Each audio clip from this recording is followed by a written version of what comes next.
Oh, hello. Didn't see you there. You might be wondering why I'm wearing this black jacket and wearing this ominous mask, but wouldn't you like to know? Well, I'm practicing this new age trend that's sailing the seven seas. It's called piracy. What am I pirating, you ask? I'm secretly downloading government files and extraterrestrial sightings which have been sighted on Earth, but for some reason kept confidential for the general public. But please, don't tell anyone. You've all heard the phrase piracy, right? No, not that type of piracy. I'm talking about digital piracy. You know, that one file you downloaded from the internet and should have paid for but got it for free anyways? Quick disclaimer, I just want to say that as I'm making this video, I am not admitting to any form of piracy. I have not pirated a single piece of media in my life, you hear me? You cannot convict me. Alright, so without further ado, let's get into the video. There, I've whipped out the code. Now you know things are getting serious. To the best of my knowledge, piracy reportedly really kicked off in the 1990s. You know, the birth of the internet.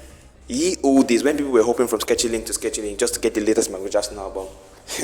Man, my bro really don't want to use Spotify broke, huh? Back then, piracy was just a nuclear on the block, a test experiment, not what it's grown to be today. I don't know, back then they were probably pirating freaking Super Mario World.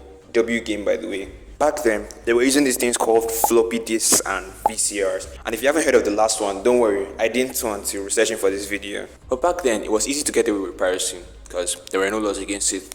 But that's not totally true. I mean, there were some laws. But you gotta remember, these were ye old days, where the most common method of communication was letter in a bottle and African slave. Suffice to say, no one could give two floppy disks about it. But then in the 2000s, there came the greatest invention in the whole of mankind. The internet. Now, it's no surprise the internet is the single best invention mankind has ever conceived. It goes fire, the wheel, TikTok. But back in the day, the internet was a totally different landscape, much less toxic.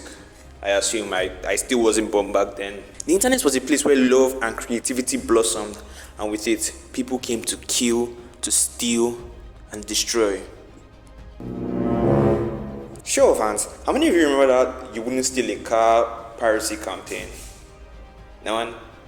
Okay. I just think it's really dumb that they try to compare stealing a car, a freaking car, something that requires much effort to know how to break into the car, hotwire the car, and start the car undetected, to download a sketchy file from the internet and process your figures so you don't screw yourself over. That requires little to no effort at all. So anyways, piracy was still at an all-time high. People started using this program called torrent, which was a program which essentially helped pirates in their pirating.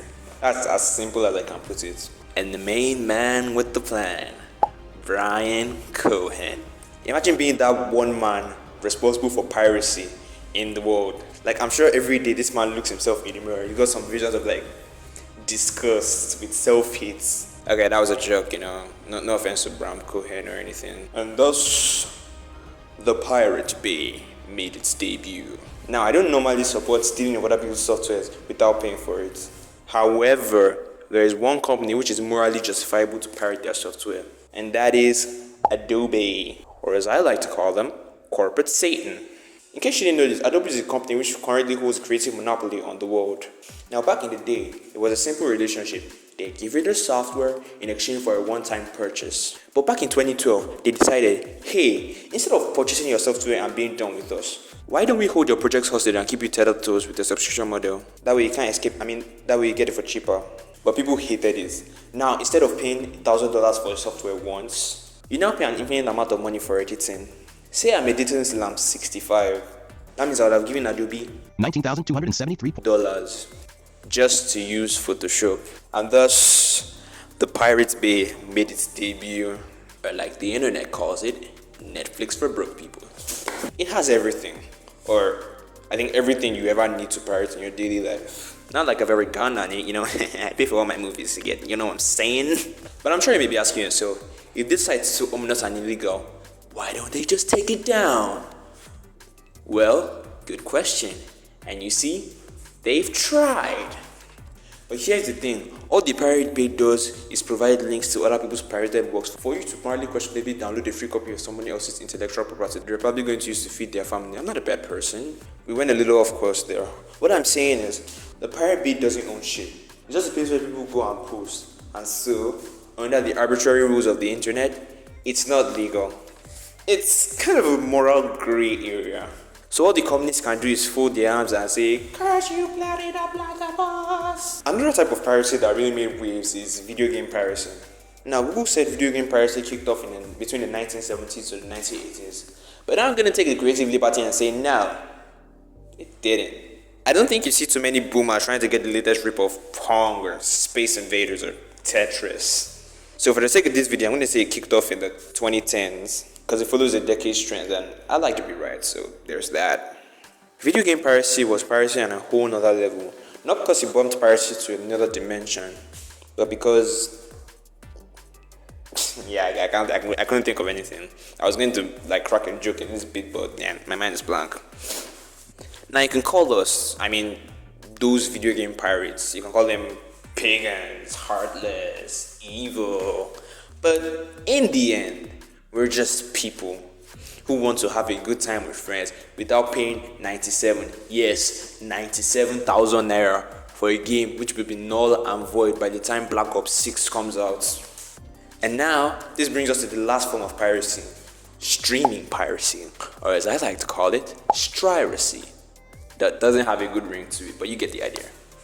This is the type of piracy where people steal from companies like Netflix, Prime, Disney Plus, and give it out for free.